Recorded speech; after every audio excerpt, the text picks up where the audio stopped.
నమస్తే, నేను ముఖేష్. గోకర్ణ గౌరవాన్వితులు, శాక్తేయ సహస్ర కిరణ బిరుదాంకితులు, శక్తిపీఠం వ్యవస్థాపకులు పూజ్యశ్రీ డాక్టర్ స్వామి శాంతానంద పురోహిత్ గారు మనతో పాటు ఉన్నారు. వారితో మాట్లాడే ప్రయత్నం చేద్దాం. గురువు గారు నమస్కారం. శ్రీమాత్రే నమః. సో చాలామంది చెప్తా ఉంటారు, లక్ష్మీ నరసింహస్వామి ఆరాధించడం వల్ల ఖచ్చితంగా అప్పులు అనేటివి తీరిపోతాయని చెప్పేసి. నిజంగా అప్పులు అనేటువంటి ఈ మధ్యకాలంలో చాలామందికి చాలా రకాలుగా వేధిస్తున్నటువంటి సమస్య. ఈ మనం టూర్ పోవాలన్నా ఈఎంఐలు, ఇంట్లో ఉండి ఎంజాయ్ చేయాలన్నా కూడా ఈఎంఐలు చూస్తూనే ఉన్నట్టున్నాం. సో ఇవి కాకుండా బ్యాంకుల నుంచి తీసుకున్న రుణాలు కానివ్వండి, ఇలా రకరకాలుగా ఉంటాయి. అందరికీ ఇది ఒక సమస్యగా మారిపోయింది. ఖచ్చితంగా ధనవంతుల నుంచి పేదవారికి ఖచ్చితంగా అప్పులు అనేటివి ఉంటాయి.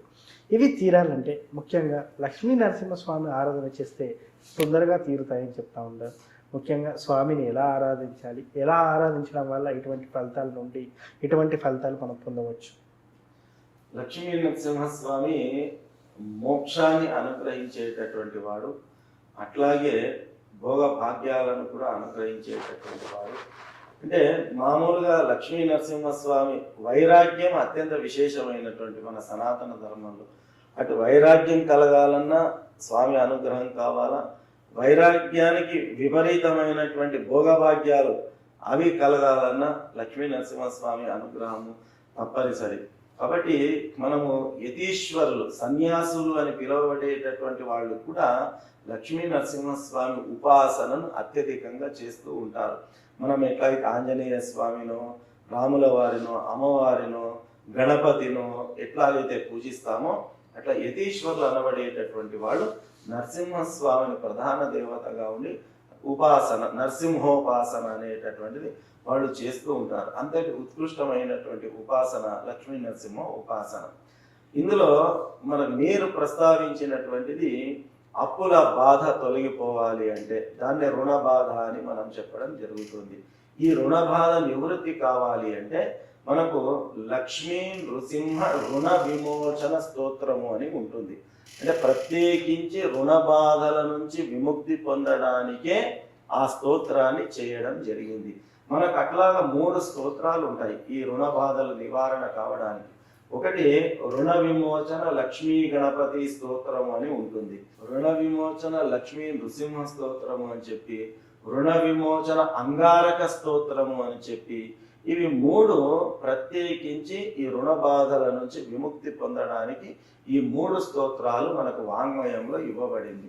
అందులో ఈ రుణ విమోచన లక్ష్మీ నృసింహ స్తోత్రము అత్యంత విశేషమైనటువంటిది. ఏకకాలంలో లక్ష్మీ నారాయణులను ఇద్దరిని కూడా ఆరాధించేటటువంటి గొప్ప సువర్ణ అవకాశం మనకు ఈ స్తోత్రంలో మనకు లభ్యమవుతుంది. కాబట్టి మనము ఆ స్వామి వారిని చిత్తశుద్ధితో మన సంకల్పం చేసుకొని మనకు ఉన్నటువంటి బాధలన్నీ తొలగిపోవాలనేటటువంటి ఒక సత్సంకల్పంతో స్వామివారిని మనము పూజించి ఆరాధించి నిత్యము కనీసంలో కనీసం 3 సార్లు అయినా ఈ స్తోత్ర పారాయణాన్ని మనం చేసుకొని అలాగే కలకాలం దీన్ని కొనసాగించినట్టయితే తప్పకుండా ఈ రుణ బాధల నుంచి మనము విముక్తి పొందేటటువంటి అవకాశం ఉన్నది. అత్యంత సులువుగా బాధల నుంచి దూరం అయ్యేటటువంటి మార్గాల్లో ఇదొక మార్గము. లక్ష్మీ నృసింహస్వామి ఆరాధన, ప్రత్యేకించి లక్ష్మీ నృసింహ రుణ విమోచన స్తోత్ర పారాయణ అనేది మనకు అత్యంత శీఘ్రంగా ఫలితాన్ని ఇచ్చేటటువంటిది. కాబట్టి దీని అక్షర దోషాలు లేకుండా గురుముఖత నేర్చుకొని ఈ స్తోత్ర పారాయణాన్ని చేస్తే బాగుంటుంది.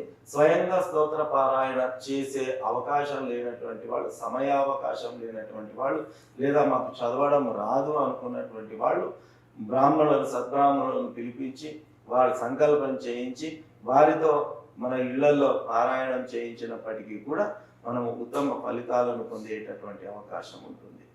గురువు గారు, ఒకవేళ ఇది మొదలు పెట్టాలి అని అనుకుంటే ఒకవేళ ఎన్ని రోజులు చేయాలంటారు? ఎన్ని రోజులు చేస్తే ఫలితం చూడవచ్చు అంటారు? ఇది లక్ష్మీ నృసింహ రుణ విమోచన స్తోత్ర పారాయణం అనేటటువంటిది మనము ఇంతకు ముందు నేను ప్రస్తావించినటువంటి రీతిగా మండల కాలము విశేషమైనటువంటిది. 108 రోజులు నిరంతరంగా పారాయణం చేస్తే కూడా మనము త్వరితగతిన ఆ సమస్య నుంచి నివృత్తి పొందేటటువంటి అవకాశం ఉంటుంది. కాబట్టి 108 రోజులు నిత్య పారాయణం రోజుకు 3 సార్లు, కుదరని పక్షంలో మండల కాలం 41 రోజులైనా ఈ స్తోత్ర పారాయణాన్ని చేస్తే బాగుంటుంది. ఇది మనకు మానసికంగా ట్యూన్ కావడానికి ఈ కాల వ్యవధి అనేటటువంటిది మనకు ఉంచారు. 41 రోజులు 108 అనే కాకుండా ప్రతిరోజు కూడా కొనసాగిస్తూ ఉండడం అనేది ఉన్న బాధలు తొలగిపోతాయి. నిరంతరం కొనసాగించడం వల్ల భవిష్యత్తులో వచ్చే రుణ సమస్యలు కూడా రాకుండా ముందుగానే మనం నివృత్తి చేసుకునే అవకాశం ఉంటుంది. కాబట్టి అవకాశం ఉన్నంత మేరకు నిరంతరంగా పారాయణం చేయడం అనేది అత్యంత విశేషమైనటువంటిది. నిరంతర పారాయణ చేయడం వల్ల మంచి ఫలితాలు చూడొచ్చు అంటారు.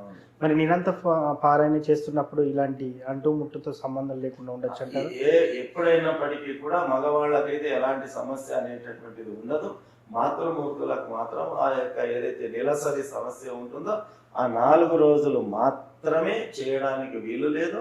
4వ రోజు తలంటు స్నానం చేసుకుని 5వ రోజు నుంచి యథావిధిగా కొనసాగించవచ్చు. మిగతా ఏ విషయాల్లో కూడా ఎలాంటి సమస్య లేదు. అంటే పురుషులు చేసుకోవచ్చు, ఆడవాళ్ళు అట్లున్నప్పటికీ పురుషులు చేసుకోవచ్చు. అంటే మంచి విషయం మీరు ప్రస్తావించారు. ఇంట్లో ఎవరైనా ముట్టు మహిళ ఉన్నప్పుడు మహిళలు భర్త కూడా పూజ చేయొచ్చా లేదా అని చెప్పి కొందరు వాళ్ళు కూడా పూజ మానేస్తూ ఉంటారు.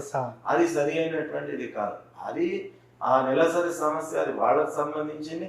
వాళ్ళు మాత్రమే 4 రోజులు పూజకు కానీ స్తోత్ర పారాయణాలకు కానీ అవకాశం, అర్హత అనేటటువంటిది ఉండదు. 5వ రోజు నుంచి మళ్ళీ వాళ్ళు యథావిధిగా కొనసాగించవచ్చు.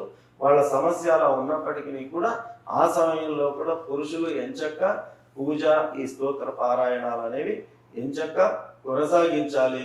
కాకపోతే మనము ఆ రకంగా నెలసరి సమస్య ఉన్నటువంటి వాళ్ళను తాకడం కానీ, వాళ్ళ వస్త్రాలు ముట్టడం కానీ, లేదా వాళ్ళు దేవతా గృహంలో రావడం కానీ, దేవతా పూజలకు సంబంధించిన వస్తువులను స్పృశించడం కానీ అలాంటివి జరిగే అవకాశం ఉన్న సందర్భంలో మనకు పవిత్రత అనేది ఉండదు. కాబట్టి అటువంటి సందర్భంలో ఆ 3 రోజులు కూడా ఎవరు ఎక్కడ ఏం చేయకుండా ఉంటారు.